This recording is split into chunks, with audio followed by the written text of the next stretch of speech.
7 दिनों की लड़ाई में इजराइल ने ईरानी सेना के कई टॉप कमांडर्स को मार गिराया है। इजराइल ने सटीक निशाना लगाकर ईरानी सेना को तगड़ी चोट पहुंचाई है और उसके न्यूक्लियर साइट्स को टारगेट किया है। लेकिन अब इजराइल के इन हमलों के पीछे सामने आई है मोसाद की उस खतरनाक हसीना की कहानी, जिसने ईरान में एंट्री मारी, अपना धर्म बदला, फिर सारी सीक्रेट जानकारियां मोसाद तक पहुंचा दी।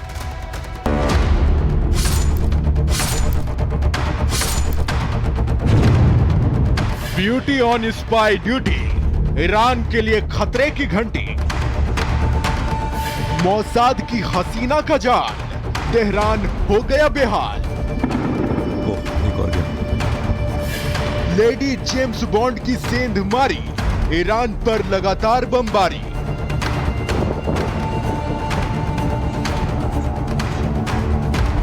इजराइल 2300 किलोमीटर दूर ईरान पर अपने लड़ाकू विमानों से ऐसा हमला कर रहा है कि तेहरान कांप उठा है। ईरान के टॉप कमांडर एक एक कर मार गिराए जा रहे हैं। खामेनेई के करीबियों को चुन चुनकर मौत की नींद सुला दिया गया है। इजरायली हमले इतने घातक और विध्वंसक हैं कि खुद खामेनेई को बंकर में छिपना पड़ा है। लेकिन इजरायली हमलों को अंजाम देने के पीछे, ईरान को धुआं धुआं करने के पीछे सिर्फ नेतन्याहू और उनकी सेना की प्लानिंग नहीं, बल्कि ईरान में मची तबाही के पीछे है वो खतरनाक हसीना जिसका नाम तो पता है लेकिन तस्वीर किसी के पास नहीं है।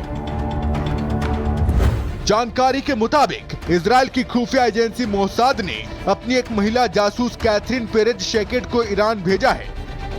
2 साल पहले मोसाद की ये महिला जासूस कैथरीन पेरेज शेकेट ईरान में दाखिल हुई। यही नहीं, जासूस कैथरीन ने शिया धर्म कबूल किया, फिर ईरान के बड़े सैन्य अफसरों की पत्नियों से दोस्ती करनी शुरू कर दी। धीरे धीरे वो ईरान के सैन्य अफसरों के बेडरूम तक पहुंच गई और ईरानी अफसरों के मोबाइल से अहम जानकारियां निकालकर मोसाद को भेजने लगी। मोसाद की इस ब्यूटी ने अपनी स्पाई ड्यूटी के दौरान न सिर्फ ईरानी सैन्य ठिकानों की जानकारियां हासिल की, बल्कि ईरानी अधिकारियों के ठिकानों की सटीक जानकारी भी मोसाद तक पहुंचाई। यही वजह रही कि इजराइल की सेना ने ईरानी फौज के टॉप कमांडर्स को चुन चुन कर मारा। ऐसा सटीक हमला किया कि कोई भी बच नहीं सका।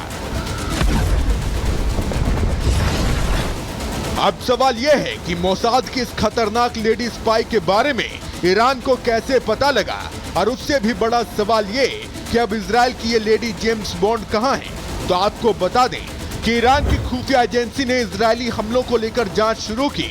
जांच के दौरान मोसाद की लेडी एजेंट कैथरीन पेरेज शेकेट के बारे में पता लगा, जिसके बाद ईरानी खुफिया एजेंसी ने कैथरीन पेरेज शेकेट की तस्वीर निकाली।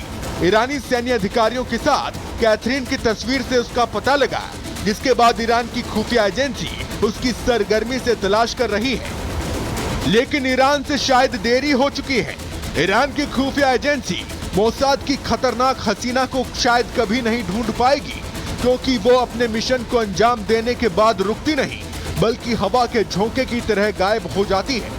कहा जा रहा है कि अब तक मोसाद की खतरनाक हसीना कैथरीन पेरेज शेकेट ईरान छोड़कर कहीं दूसरी जगह जा चुकी है और उसे इस तरह ट्रेंड किया गया है कि वो अपने एग्जिट प्लान की कोई सबूत पीछे नहीं छोड़ती। Bureau report, Republic Bharat. और इसी बीच एक और बड़ी खबर, 3 विशेष उड़ानों से आएंगे भारतीय छात्र। ईरान के मेहशद एयरपोर्ट से दिल्ली आएंगे। रात करीब 11 बजे ईरान से 1000 छात्र यहां पहुंचेंगे।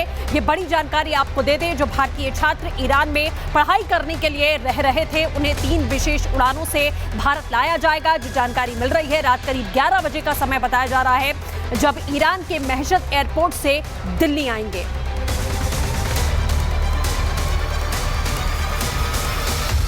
वहीं अमेरिकी राष्ट्रपति ट्रंप अपनी जुबान पलटते हुए दिखाई दे रहे हैं। वो ईरान इजराइल जंग में कूदने से बचने का नया बहाना ढूंढ रहे हैं। राष्ट्रपति ट्रंप ने पहले ईरान को बड़ा सबक सिखाने की धमकी दी थी, लेकिन अब व्हाइट हाउस यू टर्न वाला बयान जारी कर रहा है।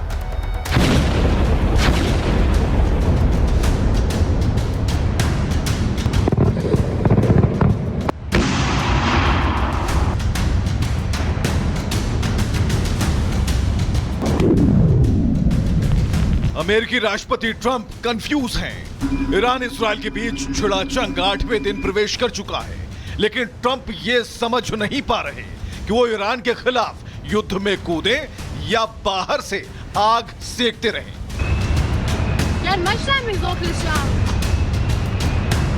ट्रंप की हालत ऐसी हो गई है कि इजराइल से किया वादा झूठा साबित हो रहा है, जबकि ईरान इजराइल पर मिसाइलों की बारिश कर रहा है। तेल अवीव से लेकर पोर्ट सिटी हाइफा तक ईरानी मिसाइलों ने इजरायली शहरों के चीथड़े उड़ा दिए। ईरान इजराइल के बीच भीषण हुआ जंग। 8वें दिन भी इजराइल पर मिसाइलों की बारिश हुई। मिसाइल अटैक में इजराइल को भारी नुकसान हुआ। ट्रंप के पीछे हटने से ईरान हुआ आक्रामक। ट्रंप के दावों के चलते अब तक जो युद्ध एक तरफा लग रहा था, ईरान के नेस्तनाबूद होने का खतरा मंडरा रहा था, उस युद्ध में इजराइल अब अकेला पड़ता दिखाई दे रहा है। जंग का हवाला देकर ट्रंप G7 की बैठक बीच में छोड़कर निकल गए, लेकिन कुछ बड़ा करने का उनका दावा अब पूरी तरह से खोखला साबित होता जा रहा है। उल्टा अब ट्रंप इजराइल के साथ धोखा करते नजर आ रहे हैं। हालांकि इजराइल ईरान को ईंट का जवाब पत्थर से दे रहा है। इजरायली हमलों ने ईरान की कमर तोड़ दी है। इजरायली अटैक में ईरान के ज्यादातर न्यूक्लियर साइट्स तबाह हो चुके हैं, लेकिन अमेरिका के रुख से इजराइल को इतना बड़ा सदमा लगा है कि पीएम नेतन्याहू अब झुंझुलाने लगे हैं। अमेरिका के राष्ट्रपति का ईरान के सैन्य और परमाणु कार्यक्रम के खिलाफ इजरायली अभियान में शामिल होने का निर्णय उनका निर्णय होगा।